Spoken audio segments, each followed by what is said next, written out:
मित्रों नमस्कार। भारत माता की जय, वंदे मातरम, जय श्री राम। मित्रों मैं दिलीप पांडे, स्वागत है आपका मेरे YouTube चैनल में। मित्रों आप सभी लोगों को होली की बहुत बहुत शुभकामनाएं। और होली के शुभ अवसर पर मैं अपने गांव में आया हुआ हूं, जहां मेरा जन्म स्थान है, जहां मेरी मातृभूमि है।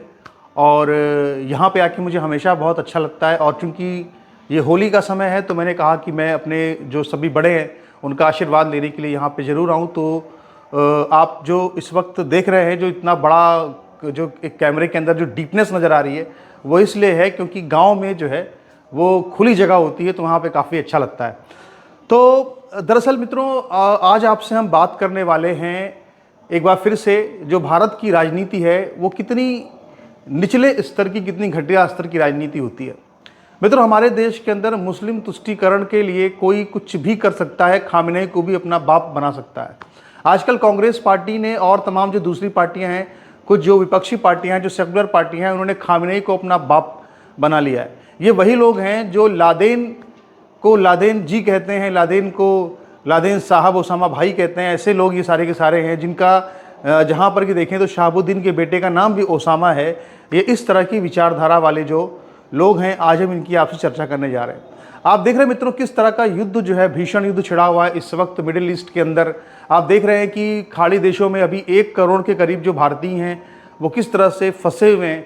और ऐसी स्थिति में आप जानते हैं कि भारत के ऊपर एक बड़ा प्रेशर है कि किसी तरह से उन सभी को बचा करके लाया जाए, या हमारे जो वहाँ पे एसेट्स हैं, या हमारे जो रणनीतिक वहाँ पे मुख्य मुख्य चीज़ें हैं, उनको वहाँ पर किसी तरह से संभाल के रखा जाए। तो ऐसी स्थिति में, इन सारी की सारी स्थितियों में अगर देखा जाए तो जो कांग्रेस पार्टी है वो लगातार एक बहुत ही गंदी राजनीति कर रही है। अब जैसे मान लीजिए ईरान और इजराइल के बीच में युद्ध चल रहा है, तो इसमें भारत को कूदने की क्या ज़रूरत है। लेकिन जो खामेनेई की जो मौत हुई है, जिस तरह से खामेनेई को मारा गया है, उसको देख करके कांग्रेस पार्टी की छाती में, और बाकी हमारे यहाँ देश में बहुत सारे लोग जो हैं उनकी छाती में बहुत ज़्यादा दूध उतर आया है। यही वजह है कि वो बार बार जो है वो तरह तरह के अब उनके भाषण निकल रहे हैं। वही सब किस लिए हो रहा है? ये सब इसलिए हो रहा है सिर्फ मुस्लिम वोट बैंक के लिए। तो अभी सोनिया गांधी ने एक बयान दिया है, कांग्रेस पार्टी की जो सबसे बड़ी नेता है सोनिया गांधी, वो कभी कभी बयान देती हैं, उनके बयान कभी सामने आते नहीं है। चाहे बांग्लादेश में हिंदू मरे, चाहे कुछ भी हो, नुकसान हिंदुओं का, तो कभी उनका कोई बयान नहीं आता। लेकिन आज जब अभी पिछले 48 घंटे में लगभग 800 मुसलमान जो है वो खाड़ी देशों में मारे जा चुके हैं, और ये सब कुछ रमज़ान के महीने में हो रहा है, तो सोनिया गांधी की चिंता जो है वो सबके सामने आ गई है। तो सोनिया गांधी ने बहुत सारे आरोप जो है वो भारत की सरकार पर, भारत के प्रधानमंत्री नरेंद्र मोदी पर लगाए, और उनको ये कहा है कि साहब जो है तटस्थता में और जिम्मेदारी से भागने में फ़र्क होता है। यानी भारत ये कह रहा है कि हम इस पूरे युद्ध में तटस्थ हैं, और दूसरी तरफ वो ये बात कही जा रही है कि आप जो है वो जिम्मेदारी से भाग रहे हैं। सोनिया गांधी आरोप लगा रही है। हालांकि जब मैं वीडियो बना रहा हूं तो बहुत सारे लोग, हमारे मित्र, ये भी कह सकते हैं कि आप यूजीसी पर वीडियो बनाइए, आप इस पर कोई बात मत कीजिए, और ये भी कह सकते हैं कि भाई आप प्रधानमंत्री मोदी की तरफ से क्यों बोल रहे हैं। इस तरह की बातें बहुत से लोग करेंगे। हमारा तो काम ही यही है कि जब हम जो है कोई भी वीडियो बनाते हैं तो हम अपने भारतवर्ष को एक मानदंड मान के, मानबिंदु मान के अपना वीडियो बनाते हैं। लेकिन क्या है कि लोग उसको अलग तरह से देखते हैं। जब कभी भी भारत की विदेश नीति की बात होगी, भारत सरकार के हितों की बात होगी, भारत के हितों की बात होगी, तो जाहिर सी बात है हम उस वक्त हमेशा भारत की सरकार के साथ ही खड़े रहेंगे। तो आज हम ये देख रहे हैं कि तरह तरह की जो आरोप हैं वो लगाए जा रहे हैं, और उसमें मतलब मुझे जो बड़ी चिंता इस बात की नहीं है कि प्रधानमंत्री मोदी को क्या बोला जा रहा है। भाई वो तो इंटरनल पॉलिटिक्स होती है, तो प्रधानमंत्री मोदी को लोग आरोप लगाएंगे, विपक्षी नेता आरोप लगाएंगे, इसमें कोई दो राय नहीं है। लेकिन प्रियंका गांधी ने भी कहा है कि मोदी जी जो है वो कायरतापूर्ण हरकत कर रहे हैं, उनको तो दो बात लिखनी चाहिए कम से कम खामेनेई की मौत पर। लेकिन मेरा जो यहाँ पर कहना है मित्रों, वो मुख्य तौर पर ये कहना है कि दरअसल हम ईरान और भारत के अगर पूरे रिश्तों को देखें तो उन रिश्तों में जिस तरह की डिमांड की जा रही है कि साहब खामेनेई की मौत पर शोक प्रकट किया जाए, उसकी कोई ऐसी आवश्यकता नज़र नहीं आती है। ईरान ज़रूर भारत का पड़ोसी हम उसको कहेंगे निश्चित तौर पे, क्योंकि हमारी एक सांस्कृतिक जड़ें वहाँ पर मौजूद हैं। अगर हम बहुत प्राचीन समय की स्थितियों को देखें तो ईरान जो है वो दरअसल आर्यन शब्द का ही अपभ्रंश है। यानी अगर वहाँ की जो सबसे प्राचीनतम संस्कृति की जब बात होगी तो निश्चित तौर पे वो और हम लोग कहीं ना कहीं एक ही रूट से जा कर के मिलते हैं, इसमें कोई दो राय नहीं। लेकिन जब वहाँ पे इस्लाम का आक्रमण हो गया, और इसके बाद उस पूरे कल्चर का पूरा एक इस्लामीकरण हो गया। तो इसके बाद से कभी भी हमारे रिश्ते ईरान के और भारत के रिश्ते कोई बहुत अच्छे कभी कहीं नहीं गए। ईरान कहें या अफ़गानिस्तान कहें, वो हमेशा से भारत के ऊपर अटैक करने की एक लॉन्च पैड रहा है, हमेशा से भारत पर सांस्कृतिक हमला करने की एक भूमि रही है, जो कि भले ही हमारे पड़ोस में हो या कभी हमारा ही हिस्सा रही हो, पर वो हमारे लिए इस्लाम के आने के बाद हमेशा से एक दुख दर्द का ही इशू रहा है। मैं आपको बताऊं मित्रों कि 1739 ईस्वी में ईरान से नादिर शाह आया था भारत, और उसने भारत पर जो हमला किया था, तो जब उसने मोहम्मद शाह रंगीला को हरा करके दिल्ली पर कब्जा किया, तो उस समय वहाँ पे ये अफवाह फैल गई कि ये जो नादिर शाह है ये मर गया है। तो नादिर शाह के मरने की अफवाह जब फैली, तो बहुत सारे जो भारत के लोग थे, दिल्ली के लोग थे, उन्होंने अफ़गान कम से कम 600-700 अफ़गान सैनिकों को मार दिया। अब जब उसने ये सुना कि वो तो अफवाह थी, मारा तो नहीं गया था वो, जब उसने सुना कि ये 600-700 अफ़गान सैनिकों को मार दिया गया है, तो वो इतना गुस्सा हुआ कि उस वक्त जो दिल्ली में, जो पुरानी दिल्ली में जो सुनहरी मस्जिद थी, उस सुनहरी मस्जिद के ऊपर उसने अपनी तलवार निकाली, ऐसे लहराई, और उसने ये कहा कि जब तक मेरी तलवार मयान में नहीं जाती है, तब तक जितने चाहो उतने तुम हिंदुओं को मार दो। और इसके बाद वहाँ पे जो कत्लेआम शुरू हुआ, कहा जाता है कि लगभग वहाँ पे 30,000 के करीब हिंदू जो था, हिंदू मुसलमान सब रहे होंगे, उसमें भारतीय रहे होंगे, वो आप समझ लीजिए कि 30,000 के करीब सिर्फ 6 घंटे में 30,000 लोगों को उसने मरवा दिया। और उसने, जब मोहम्मद शाह रंगीला आया, उसने पैर पकड़कर कहा कि भैया अब हो गया बहुत, तब जाके उसने अपनी तलवार जो है वो म्यान में डाली। तो इस तरह का वो व्यक्ति था, और वो मतलब एक तरह से पूरे ये लोग खुंखार टाइप के लोग थे। एक ऐसी नस्ल जो कभी आर्यन कही जाती थी, वो पूरी नस्ल जो है वो इस्लाम की वजह से एक उसका पूरा किस तरह से दूषित हो गई पूरी नस्ल, और पूरी नस्ल जो है वो किस तरह की हो गई, मानवता विरोधी हो गई, वो आप सब यहाँ पे जानते हैं। तो ऐसा कहना कि हम असल में जब इस तरह की बातें करते हैं कि नहीं हमारा बहुत अच्छा रिश्ता है ये वो, तो हम उस इतिहास को जो है कहीं ना कहीं नज़रअंदाज कर देते हैं पूरी तरह से, जिसको हमेशा हमको ध्यान में रखना चाहिए। इसके अलावा मित्रों, मैं आपको बताऊं कि 2018 में जब इब्राहिम रईसी, जो कि ईरान के बाद में राष्ट्रपति भी बने, जब वो हालांकि बाद में मारे गए, वो एक विमान दुर्घटना में, जब भारत आए थे वो यहाँ पे, तो यहाँ पर वो गोलकुंडा में कुतुब शाही के जो मजारे थी, यानी कि जो यहाँ पे आके सुल्तान, ईरान के वो जो लोग थे सुल्तान टाइप के, जो यहाँ आके बाद में जो है हिंदुओं को गुलाम बना लिए, उन लोगों से ये लोग अपना लिंक जोड़ते थे। उन लोगों की मज़ार पर जाकर के ईरान के बाद में राष्ट्रपति बने इब्राहिम रईसी, वहाँ पे जाके सजदा करते थे कि ये हमारे पुरखे हैं, इनका ईरान से लिंक है।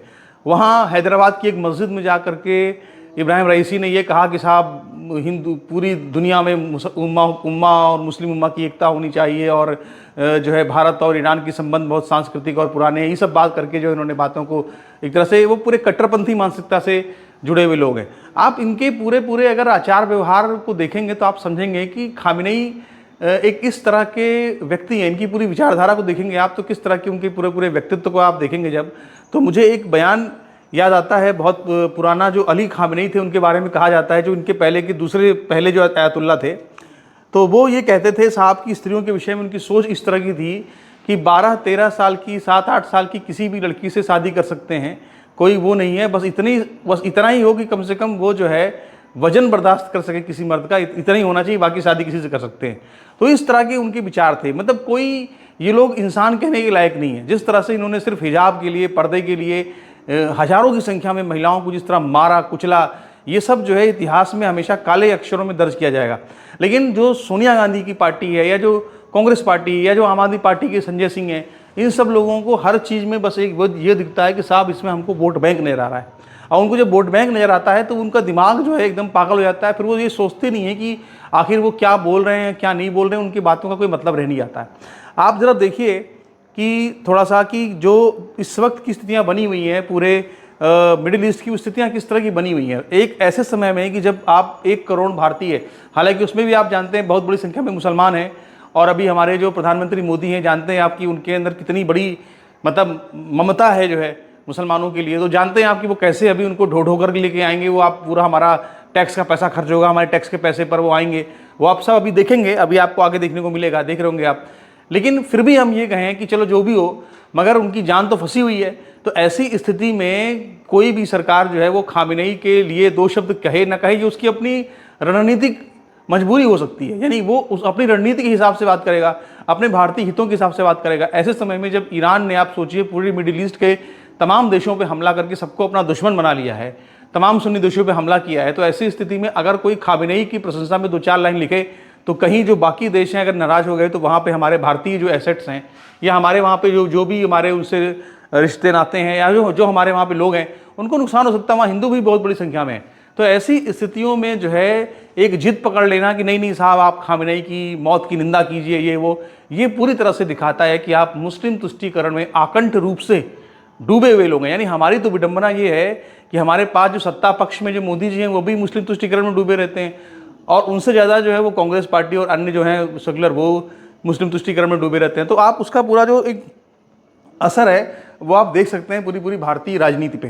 खैर यहाँ पे आपको अगर हम बताएं तो जो लड़ाई है वो लड़ाई लगातार बढ़ती जा रही है, लड़ाई कहीं से हमको कम होती नज़र नहीं आ रही है। मित्र मैं आपको बताऊं कि अभी डोनाल्ड ट्रंप का एक बयान भी आया है। ट्रंप ने बयान दिया है कि जो ईरान है वो लगातार अमेरिका से बातचीत की पेशकश कर रहा है और ईरान जो है वो युद्ध को रोकना चाहता है, लेकिन ट्रंप ने ये कहा है कि हम अब युद्ध को रोकेंगे नहीं, युद्ध जो है वो फाइनल होगा। आर पार की लड़ाई की बात वहाँ पे लगातार कही जा रही है, आप जानते हैं। और ऐसे स्थिति में जब ये बना हुआ है तो इस हालातों में इजराइल ने एक और बड़ा कदम उठा लिया है। इजराइल ने अपनी पूरी जो आर्मी है उसको लेबनान के अंदर में घुसेड़ दिया है। जो एक बात कही जाती है साहब कि हम ग्रेटर इजराइल बनाएंगे, तो वो जो लेबनान के 54 गाँवों को खाली करा दिया गया है और 30,000 जो लोग हैं लेबनान के उनको घर छोड़ने पर मतलब इजराइल ने कह दिया है भैया कि तुम घर छोड़ के जाओ, यहाँ लड़ाई होगी। तो वो लोग वहाँ से घर छोड़ के भाग रहे हैं। यानी आप सोचिए कि जो है कि माहे रमज़ान के अंदर जो है किस तरह से बेचारे, मतलब बेचारा कहना भी ठीक नहीं, बार बार मेरे मुँह से निकल जाता है क्योंकि मैं हिंदू हूँ तो बड़ा हिंदू तो जानते कितना सहिष्णु होता है। तो जो भी है वो जिहादी जो है वो वहाँ से भाग रहे हैं माहे रमज़ान में। रमज़ान रोज़ा तो कौन कहे, अब तो सब भैया ये है कि जान बचाओ अपनी। और ये स्थिति इस वक्त जो है पूरी मिडिल ईस्ट की बनी हुई है। वही हम लेबनान में देख रहे हैं कि लेबनान ने इजराइल ने अपने फोर्स को जो है वो आगे बढ़ाना शुरू कर दिया है। तो सीरिया के तो उसने कई हिस्से छीन ही लिए हैं, गोलन हाइट्स वगैरह के आगे भी गया है और बाकी इधर भी जो है लेबनान में भी पूरा अपना विस्तार कर रहा है, अपनी ज़मीन का पूरा विस्तार कर रहा है। तो ये सब जो पूरी स्थितियाँ बनी हुई हैं, ऐसी स्थिति में कहीं से भी लगता नहीं है कि युद्ध इतनी जल्दी थम जाएगा। वैसे भी जब ईरान अपनी इमेज के लिए भी लड़ रहा है, मतलब ईरान को ये लग रहा है कि बातचीत हो, समझौता हो जाए, कुछ हो जाए, लेकिन ये भी वो चाहता है कि उसकी इमेज बनी रहे कि हाँ वो एक बहुत ताकतवर मुल्क है। वो कूटनीति से खेल रहा है। अभी ईरान ने इन सारे सुन्नी देशों पर हमला करके उनको एक तरह से ये समझाया है कि देखो तुमको अमेरिका यहाँ बचाने नहीं आएगा, यहाँ का बादशाह जो है मैं रहूँगा, तुम लोग सब मेरे उसमें रहोगे, मेरे मातहत में रहोगे। तो अब अगर युद्ध खत्म होता है ना और ईरान अगर रहता है अपने अस्तित्व में जो इस वक्त है, तो वो स्थिति अमेरिका के लिए कभी भी अच्छी नहीं होगी। इसीलिए अमेरिका ये चाहेगा कि युद्ध चलता रहे या इजराइल चाहेगा कि युद्ध कुछ दिन और चले, इनको पूरी तरह ख़त्म किया जाए। जबकि ईरान की सरकार चाहती है कि अब हमने अपनी ताकत दिखा दी है, अगर हम युद्ध को अब थोड़ा सा विराम दे देते हैं तो उससे हमारा जो पूरा प्रभाव है वो पूरे क्षेत्र में जो है ज़बरदस्त तरीके से बन जाएगा। तो ये सारी की सारी तमाम इसकी पूरी कूटनीति यहाँ पर चल रही है। तो भाई आप किस पर अपने विचार क्या है, अपने विचार रखिएगा। और आज मैं आपको फिर से एक बार होली की बहुत बहुत शुभकामनाएं। कल फिर आपसे मिलेंगे। नमस्कार, धन्यवाद।